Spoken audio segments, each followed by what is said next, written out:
on your screen. Please accept. And with that, welcome everybody to the fourth workshop for the spring 2021 semester. Today, we are talking with Fidelis Tan, clinical laboratory scientist at New York Presbyterian Hospital. I have some questions for Fidelis. Of course, if you have any questions, feel free to put it in the chat and I will ask it on your behalf, or you can unmute yourself and ask the question yourself. So let's start. Welcome, Fidelis. Thank you for coming. Thank you. What degree did you get from John Jay and what is your current position? I graduated from John Jay from 2016, and I graduated from two different degrees, one in forensic toxicology and another one is molecular biology. And my current position in New York Presbyterian Hospital is I'm a clinical laboratory scientist, or people will usually refer as medical technologist, working in the chemistry and hematology department. I'm cross-trained on both departments, so my boss can actually put me in random area on those two benches. So yeah, I've been working there for around 3 years now. So Okay. And for our students, could you explain what clinical laboratory science is? of course, sure. Clinical laboratory scientists, or you also as medical technologist, which is more of the recent term, I guess. It's where you kind of utilize all the laboratory information. You work in the lab, of course, just like as forensic scientists, where you also work in the back of the scene. We're dealing with, unfortunately, in that case, it's like a patient that passed away. For clinical scientists, you deal with patient that's technically your patient, which is a live patient in the hospital, where you utilize the laboratory information and service. Of course, we're talking about different instrumentation and different manual laboratory skills that you learn in school, in helping you treating and of course provide the diagnostic for the provider and nurse or physician assistant or whoever. Okay, thank you. And so I have a question from one of the students here.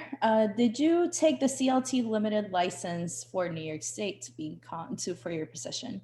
Yes, I have the New York State, but I don't have the ASCP. So that's the two different testing.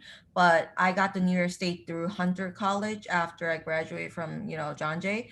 So that, I mean, I'm not planning on leaving New York State at all. So to me, that's enough. And that license should be enough for you to work in New York State, the tri-state area. So therefore, I didn't really apply for the ASCP. But if I want to, after working for a few years,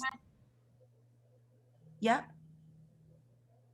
I'm not sure what that was. Oh, okay. But like after, if I work for a few years, in 3 years currently right now, I can technically still apply for the ASCP. So technically, it doesn't really matter what school you go to, as long as you get through the requirement and actually the school is sign up for the license exam, then you're fine. Okay. And I have another question from a student here. Sure. How did you get to this position? What role did John Jay play in helping you get to your current position? I feel like every experience that I have in John Jay helps me to this position. When you guys take instrumental analysis, a lot of those instrumentation are kind of like the concept behind the instrumentation. It's the basic concept for all instrumentation in the laboratory. It's a different environment where you're working at right now, where you're working at diagnosing a live patient, where the patient is still alive in the bed. It's waiting for your result to help treating them, instead of like the patient that's like really pass away, and you're trying to figure out what's the cause of the patient death and everything in the forensic science field. It's just two different environment, which is very interesting for me actually to experience that. But with those experience in the last few years in John Jay, back in when I'm attaining the forensic toxicology and molecular bio, those experience in the lab definitely help you in the laboratory field in general, but also it helps me get into the program easier, I think. And I had it a little better, easier time than any other student that never been through instrumental class or never been through all of those, molecular or having like just a basic knowledge of the laboratory. So that makes me got into the program relatively easy, I would say, in my personal experience. But again, of course, your grades and your, all the other recommendation also come into role as they're choosing the student. Great. And how did you find out about this career? I actually was during my last year when I was doing my forensic toxicology class, I kind of find out that in the forensic science field, you don't really require a license to work, right? But then the job is very limited in New York State when I was researching. And then, in order for you to get in, you have to do of course, your internship in the OCME, but then even getting into OCME for internship is competitive because there's so many students that wants to get in. So I tried to look for different options during that time. And for me personally, I would love to explore like different option and love to explore different environment.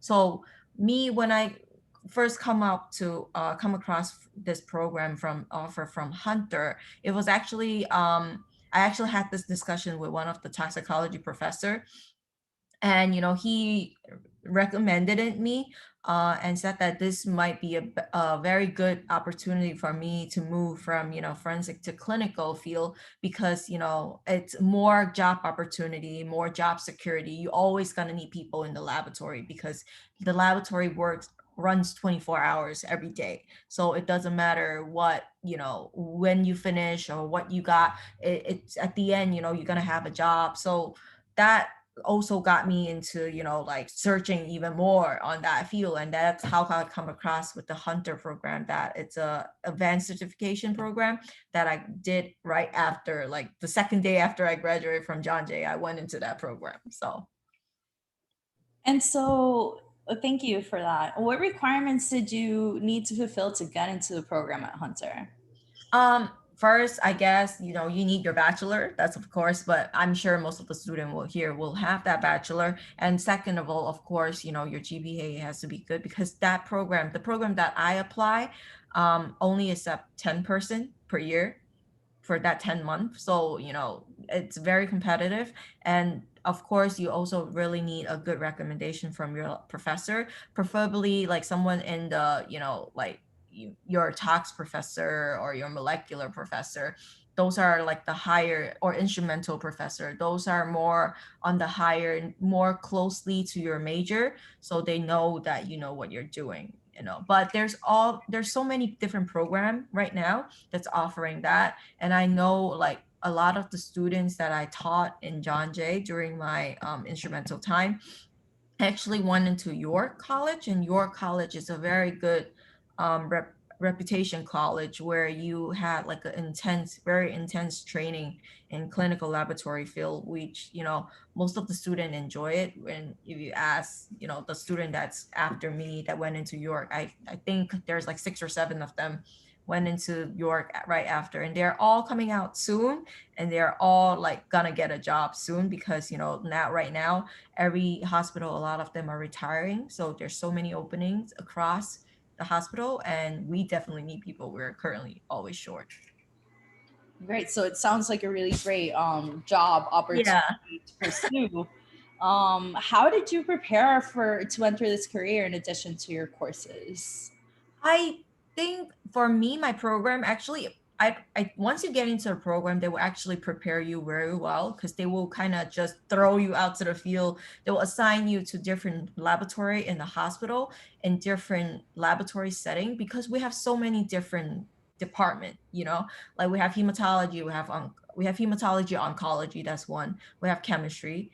If you like transfusion medicine, that's blood bank. And we have microbiology where you get to plate, you get to see what kind of bacteria is infecting people, patient. And then we have serology, we have immunology where you determine the immune, the antibody antigen, which is we're currently also doing now with the COVID that's hitting, the whole pandemic and the whole COVID. We're developing like what kind of patient have the antigen, and then what kind of antigen is affecting the patient, what kind of antibody is the patient generating. So all that stuff, it's, it's fun stuff, but it's also dangerous. And of course, we have parasitology, where you get to see all the parasite affecting the patient. So there's so many different fields that you can actually go into.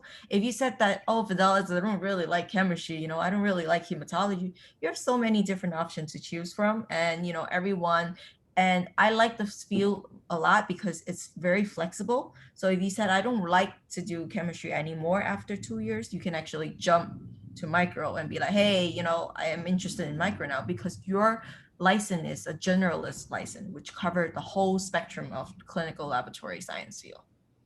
Okay, and so I have another question here.